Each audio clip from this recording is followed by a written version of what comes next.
Welcome to the deep dive. Ever feel like starting a business comes with its own secret legal language? Definitely. It can seem that way. Today, we're aiming to crack that code for you.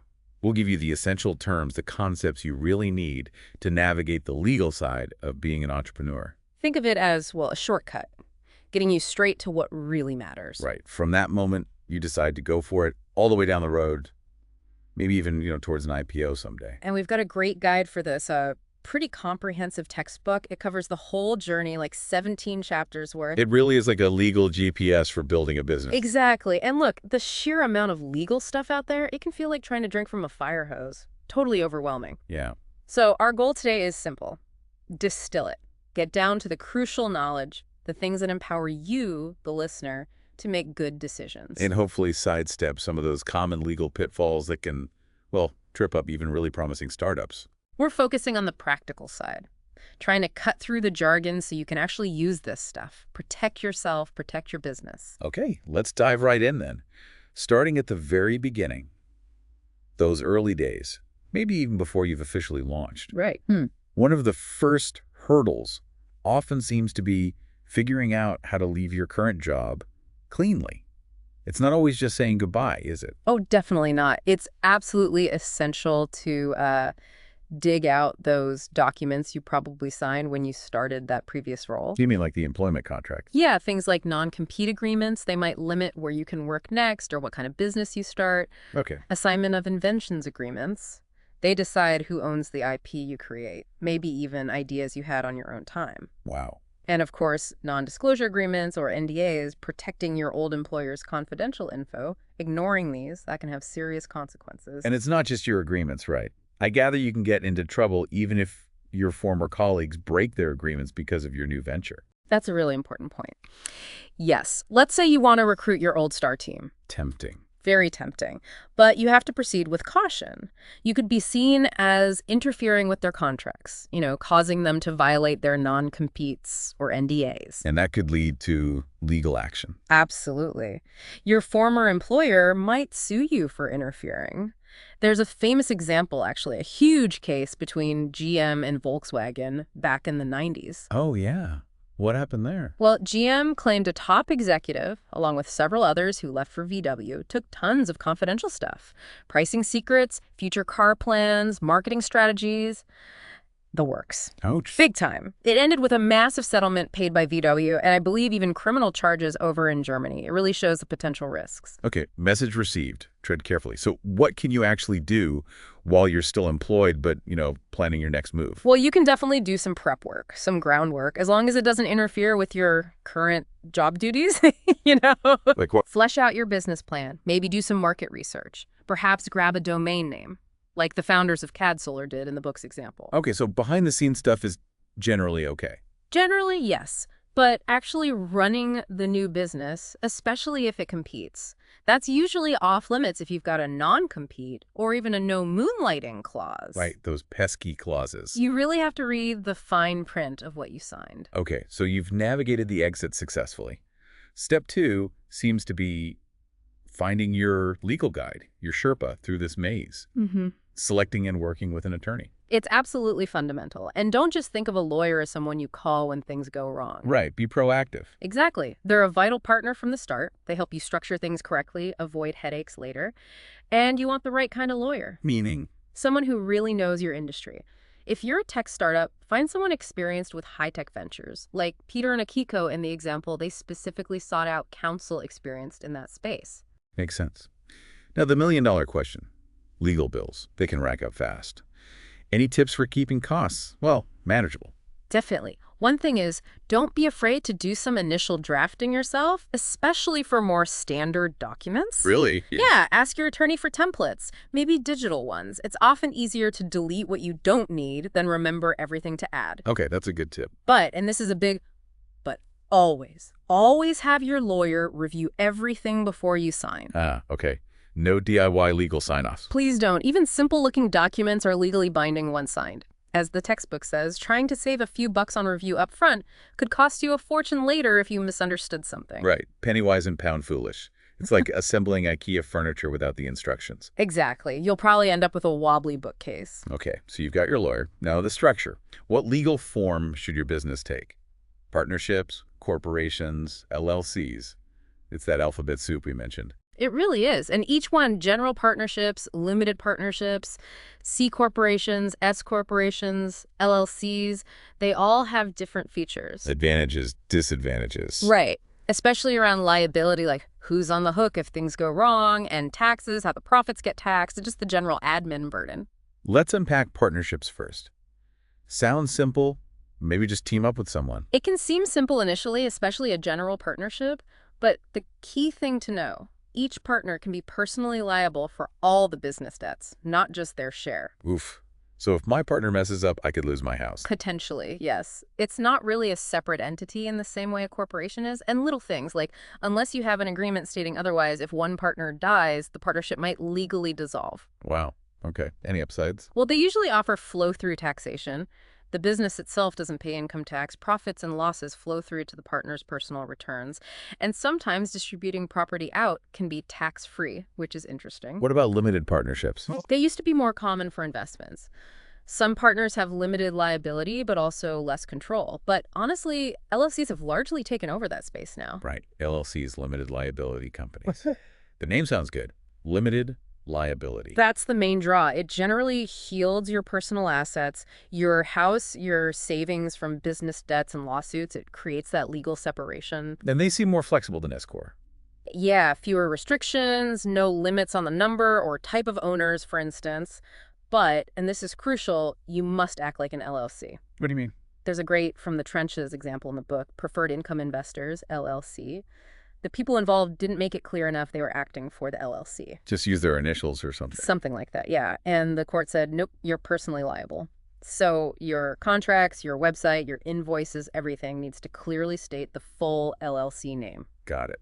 Constant reinforcement of the LLC status. Now, the classic Inc. or Corp, C corporations. What's the story there? C Corp is kind of the default for companies aiming for venture capital. Big advantage. Flexibility in stock structure. You can issue different classes of stock, which VCs often want. And stock options for employees. Exactly. Key for attracting talent. Our example startup, CAD Solar, chose a C Corp for precisely those reasons, prepping for VC funding and needing options. But there's a tax downside, right? Double taxation. That's the main drawback. The corporation pays tax on its profits, and then shareholders pay tax again on dividends they receive from those profits. Okay. And S corporations. Sort of a hybrid. Sort of. They offer the flow-through taxation of partnerships and LLCs, avoiding that double tax hit. That's good. But they have stricter rules, limits on who can be a shareholder, how many you can have, often better for smaller businesses that fit the criteria. Okay, one last structural thing. What if your business takes off and you start operating in multiple states? Does that change things? Oh, absolutely. Big consideration as you grow. If you have a physical presence, an office, warehouse, employees, or significant business in another state, you'll likely need to register there as a foreign entity, a foreign LLC or corp or whatever. You don't. Penalties. And you might not be able to sue to enforce contracts in that state. Plus, you've got tax obligations in each state, income, sales tax, and you need to follow their specific employment laws too. Right. Multi-state operations add complexity. Okay, structure chosen. Now, the tricky part. Who owns what? Who decides what? Ownership and governance. Founders' agreements first. Absolutely essential, especially with multiple founders. Think of it as the rule book for the founding team. Spells out who does what. Exactly. Roles, responsibilities, how the initial equity is split, how big decisions get made, critically, what happens if a founder leaves. Having this up front saves so much potential conflict later. Okay, and once you incorporate, you get bylaws. What do? Bylaws are the internal operating manual for the corporation. They detail the mechanics, board structure, director duties, shareholder rights, rules for transferring stock. And how to change the bylaws themselves. Crucially, yes, understanding the amendment procedure is key because that dictates how easily you can change fundamental rules down the line. Now let's talk equity. Founder shares, stock options. How does that usually work? Well, founders often get shares early on at a very low price, reflecting the initial risk. Then, as the company grows, employee stock options become a huge tool. To attract and keep people. Right.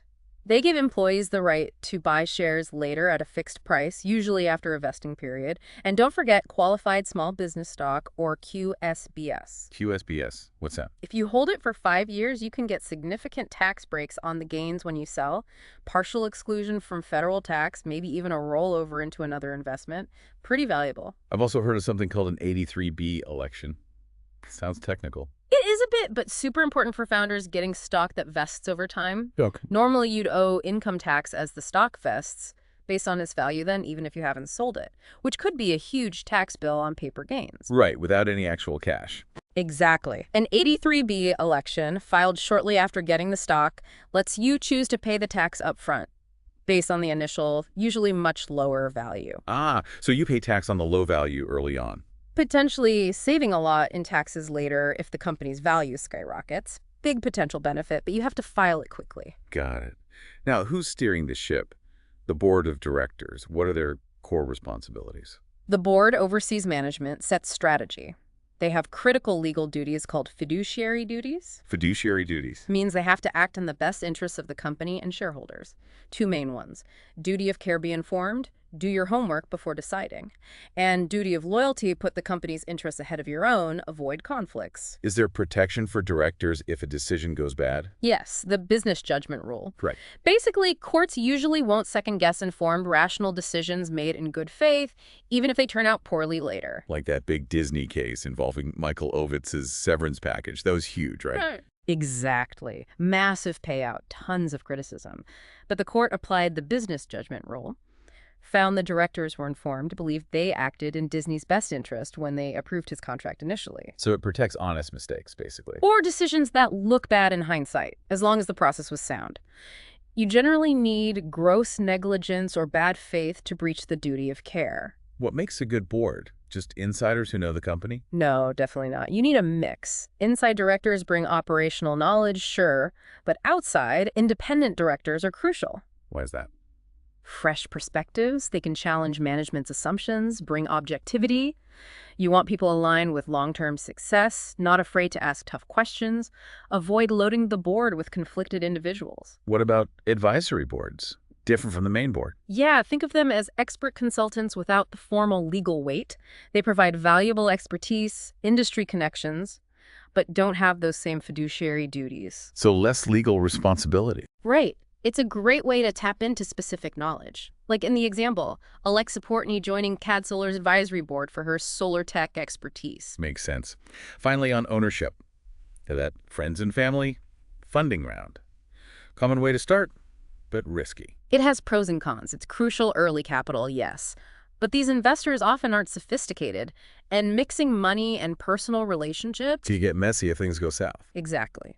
The key is proper legal documentation. Treat it like a real investment, even if it's Aunt Millie. Use a lawyer, spell everything out. This avoids misunderstandings and makes future formal funding rounds much smoother. Right.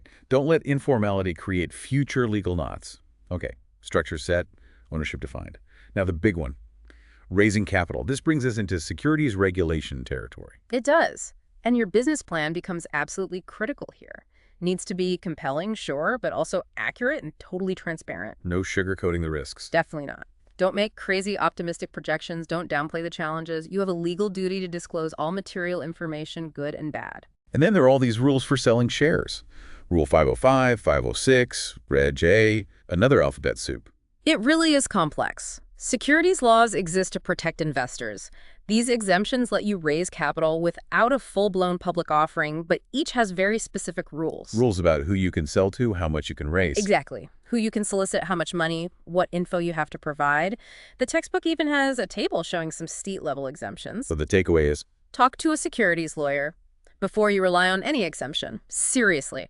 The requirements are detailed. Mistakes are costly. Don't guess. Okay, so these private placements are one way. But the dream for many is an IPO, right? Initial public offering, selling shares to the public. That's the big leagues for sure. An IPO is a massive undertaking. Investment banks, the SEC, intense scrutiny. But big rewards, potentially. Huge potential influx of capital, liquidity for early investors and employees. There are also smaller public offering routes like Regulation A, which Spring Street Brewing famously used online years ago.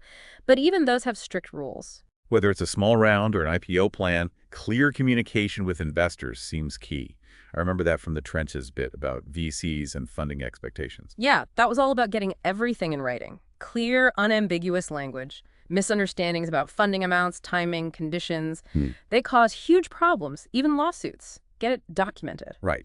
Avoid handshake deals when it comes to investment terms. Okay, funded, structured, now you actually run the business, which means contracts, leases, suppliers, customers. It's a web of commitments, absolutely. And understanding basic contract law is essential. At its core, you need an offer, acceptance, and consideration, something of value exchanged. And digital is okay now. E-signatures count. Generally, yes. The e-Sign Act made electronic agreements legally binding, just like paper. Why is get it in writing such common advice? Because memories fade. Oral promises are hard to prove. A written contract clearly defines everything. Who does what, payment terms, timelines, warranties, what happens if someone breaches, prevents disputes. You could even put in clauses saying the written contract is the whole deal. Yep. Integration clauses. They basically say any prior verbal chats don't count. Only what's written matters. What about specific clauses, like liquidated damages? For delays, maybe? Right. They pre-specify damages for a breach, like missing a deadline, but the key is the amount has to be a reasonable estimate of the actual harm caused by the breach. It can't just be a penalty to punish the other side. Courts won't enforce punitive damages. What if something totally unexpected happens, making it impossible to fulfill the contract? Any escape hatches? Sometimes, yes. Doctrines like impossibility, if it becomes objectively impossible for anyone to perform, like the building burns down, or commercial impracticability performance becomes wildly, unreasonably difficult or expensive due to unforeseen events. But just becoming more expensive isn't usually enough. Usually not, and the event generally has to be unforeseeable when the contract was signed. Okay, so if someone does breach the contract, what remedies are available? Usually monetary damages. Expectation damages try to put you where you would have been if the contract was performed. Reliance damages cover losses you incurred relying on the promise. Restitution gives back any benefit the breaching party unfairly received. Can a court make someone actually do what they promised? Sometimes. That's called specific performance. Ah. Less common, especially for personal services. Courts can also issue injunctions, orders to do or stop doing something. I remember that Trench's example about promissory estoppel and an insurance settlement. What was that about? Ah, yeah, promissory estoppel. It means even without a formal contract, a promise can be binding if someone reasonably relies on it to their detriment, and it'd be unfair to let the promisor back out. So the insurance company made a settlement offer. The other party relied on it, dropped their lawsuit. Even without a signed agreement, the court made the insurance company stick to its promise. So you got to be careful what you promise. Definitely. Okay, let's look at common business contracts. Leases. Anything specific to watch out for? Landlord forms usually favor the landlord. Negotiate carefully. Location's key, obviously, but also, who fixes things? Who pays utilities? Common area costs. Can you get exclusivity for your type of business in that building? And personal guarantees. Landlords often ask for those from startups. Very common. Makes you personally liable if the business can't pay rent. Huge risk. For supply agreements, if it's a critical component, maybe negotiate exclusivity so they can't supply your competitors.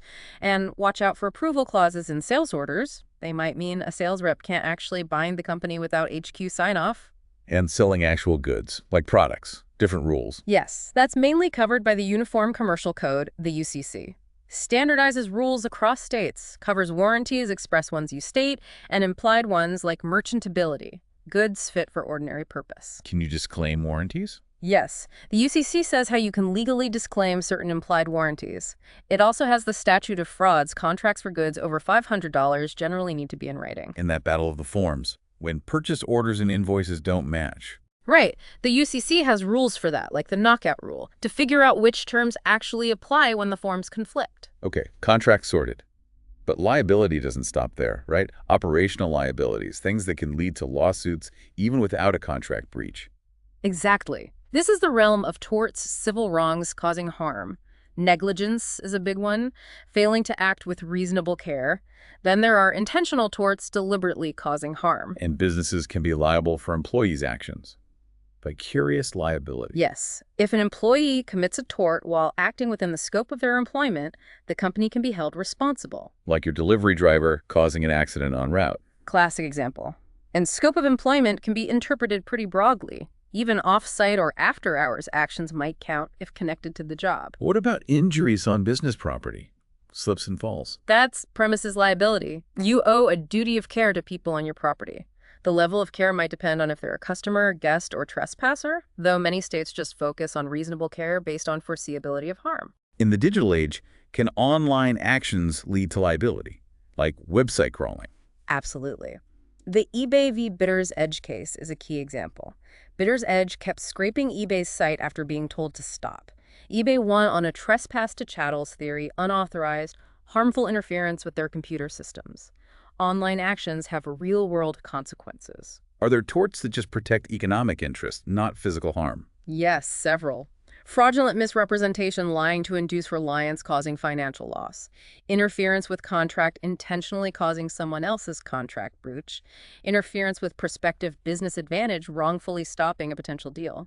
Unfair competition, too, like passing off your product as someone else's, trademark dilution, or falsely disparaging competitors. I saw a term, aided in the agency relation doctrine. Sounds complicated. It's a bit nuanced. It means an employer might be liable for an employee's tort, even outside the normal job scope, if the employer's authority or resources enabled the tort, like a supervisor using their power to harass someone. The authority aided the wrongful act. Wow.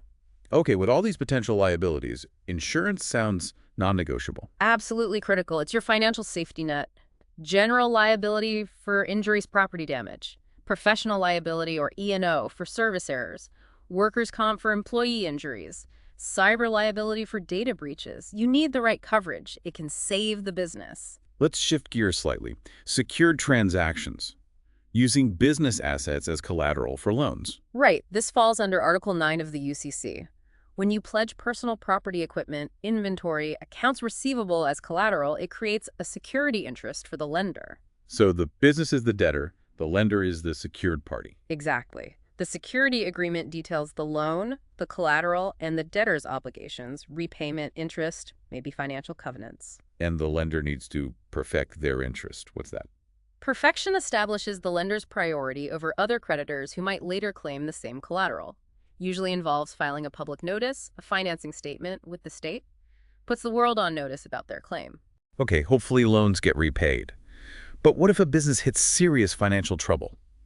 Managing distress. Before formal bankruptcy, you might try an out-of-court reorganization, negotiating directly with creditors. Asking for more time, different payment terms. Exactly. Maybe a moratorium on payments or restructuring the debt.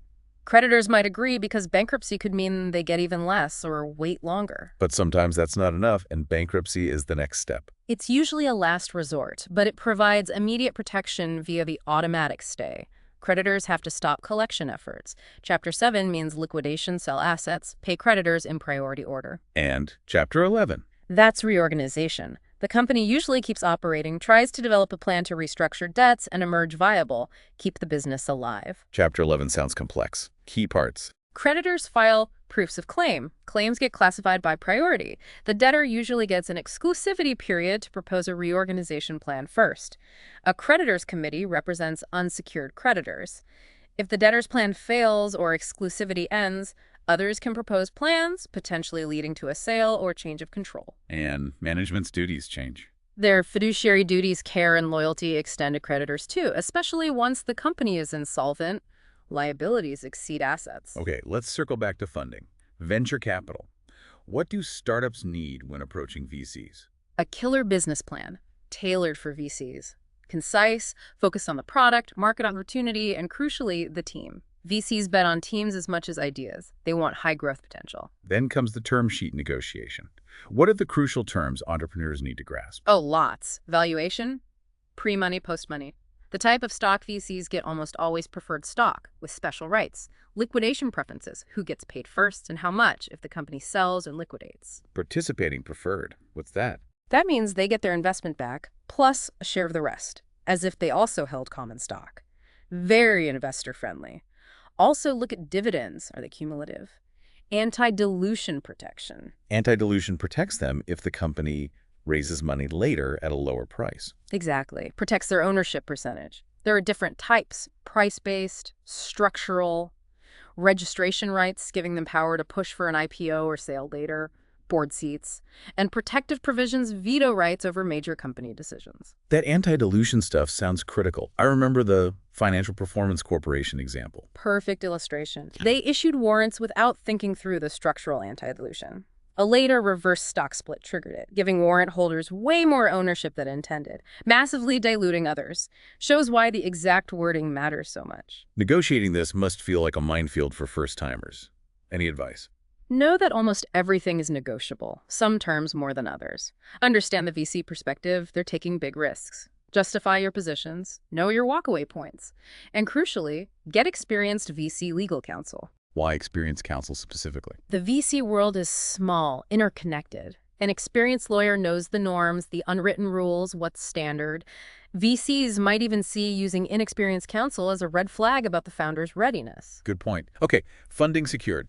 Now, protecting the crown, jewels your ideas. Intellectual property. IP is vital. Starts with trade secrets, confidential info, giving you a competitive edge, like the Coke formula. How do you protect those? Keep them secret. Not generally known, reasonable efforts to maintain secrecy, NDAs, employee training, access controls. What about more formal IP?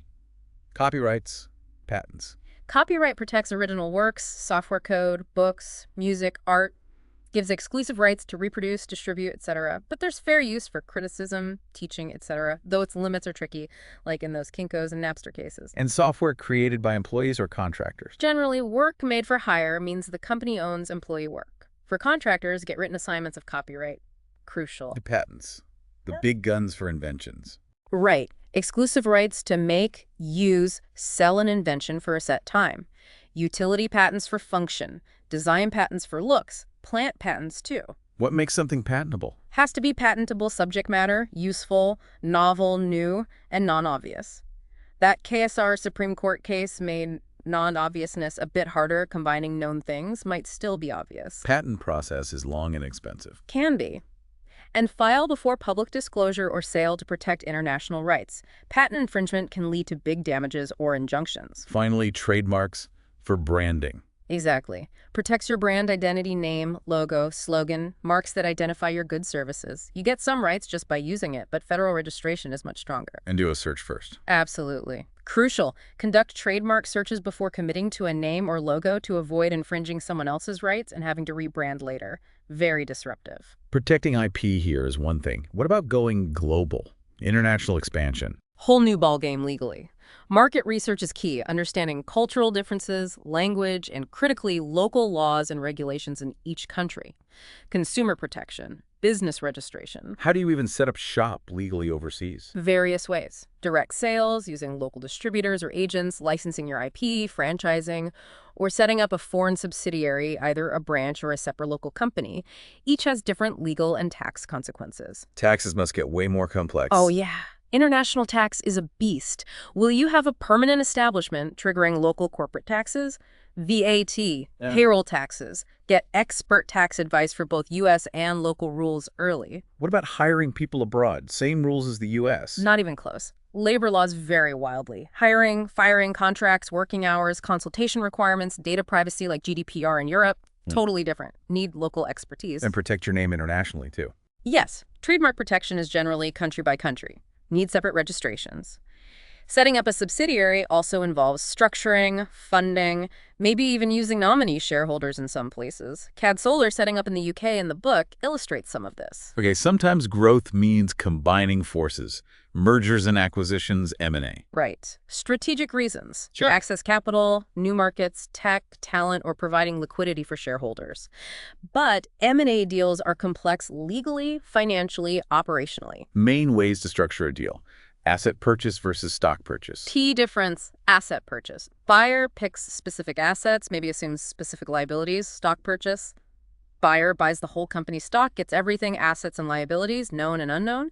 Mergers combine two companies legally direct or triangular using subsidiaries. Different tax implications. Liability. Big time. Asset purchases let the buyer step up the basis of assets for tax purposes, but might be taxable to the seller immediately. Stock deals or mergers are often more tax-friendly for sellers, tax deferral, but the buyer inherits all liabilities. What are the key steps in an M&A deal? Starts with talks. Then buyer due diligence, deep dive into the target's business, financials, legal risks, confidentiality, exclusivity agreements usually follow. Then negotiating the main acquisition agreement. Closing happens after approvals and payment. And how does the seller get paid? Cash. Stock. Can be cash, stock in the buyer's company, or a mix. Stock deals can be tricky, fixed number of shares, or fixed value based on buyer's stock price. Tax treatment depends heavily on the consideration structure. Stock for stock often qualifies as tax-free reorganization for sellers. Due diligence seems vital for the buyer. What are they digging for? Hidden bombs, checking financials, contracts, IP litigation, employee issues, regulatory compliance, verifying everything the seller claims, identifying risks that might affect the price or even kill the deal, validating the seller's reps and warranties. And after closing, does the buyer have recourse if problems pop up? Usually, yes, through indemnification provisions in the agreement. The seller agrees to cover certain losses arising post-closing from pre-closing issues or breach promises, often have deductibles, caps, time limits, protects the buyer. The Sunbender CAD solar deal example likely had all this. Okay, we've gone from startup spark to M&A, the final frontier for some. Yeah. Going public, the IPO, advantages, disadvantages. Big advantage. Potentially huge capital influx for growth, public profile boost, easier to attract talent with public stock, liquidity for early investors, employees. Big disadvantages, huge cost, legal, banking fees, intense regulatory scrutiny, SEC, constant reporting burden, pressure of quarterly results, restrictions on founder stock sales. Those trenches examples showed both sides, right? Big valuation jumps, but also market risk. Exactly. Huge potential upside, but also the risk the market tanks or your stock underperforms after the IPO. No guarantees. What's the IPO process generally look like? Yeah. Sounds intense. It is. Select investment bank underwriters. Massive due diligence by them. Draft a huge registration statement, including the prospectus detailing everything about the company for investors. SEC reviews it, gives comments. Then the roadshow. Yep. Marketing the deal to big institutional investors. Finally, pricing the shares, closing the deal, stock starts trading. Months-long, resource-intensive process. And lots of rules about what you can say publicly during all this. Absolutely. Strict gun-jumping rules, limit publicity before and during the process. Want investors relying on the official prospectus, not random hype. Communications are carefully controlled. And going public isn't the end of the legal burden, it's just the beginning of a new kind. Definitely increases. Ongoing SEC reporting, annual, quarterly. More governance rules, like needing independent directors, higher costs for compliance, legal, accounting, and strict insider trading rules for officers and directors, with big penalties for violations. A whole new level of scrutiny. The CAD Solar IPO example in the book seemed to cover those final stages well. Yeah, responding to SEC comments, the roadshow, getting the registration declared effective. It captures the culmination of that long process. Well, this has truly been a deep dive into the often intimidating legal world of entrepreneurship. There's a lot to cover. It really is. But it's so clear that, yeah, well, it might seem overwhelming, really getting a handle on these key legal points is just fundamental. For building a successful business, sure, but maybe more importantly, for avoiding really costly, maybe even business-ending mistakes. Agreed. And our source, that textbook, it really is an invaluable roadmap. It details the legal side of the whole journey. We've only scratched the surface today, really. Yeah, just the highlights. But hopefully we've given you, our listener, a solid foundation, some of the critical areas you need to have on your radar. So as you navigate your own path, remember that being proactive legally, getting expert advice at the right time, it isn't just about checking compliance boxes. No, it's smart business strategy. Right. It can genuinely be the difference between thriving and hitting unexpected, maybe insurmountable roadblocks. So here's your final thought to chew on. Reflecting on this deep dive, what specific legal hurdle, maybe one we brought to light today, will you prioritize understanding and tackling in your own venture? Good question to ponder. That's your key takeaway. Thanks for tuning in.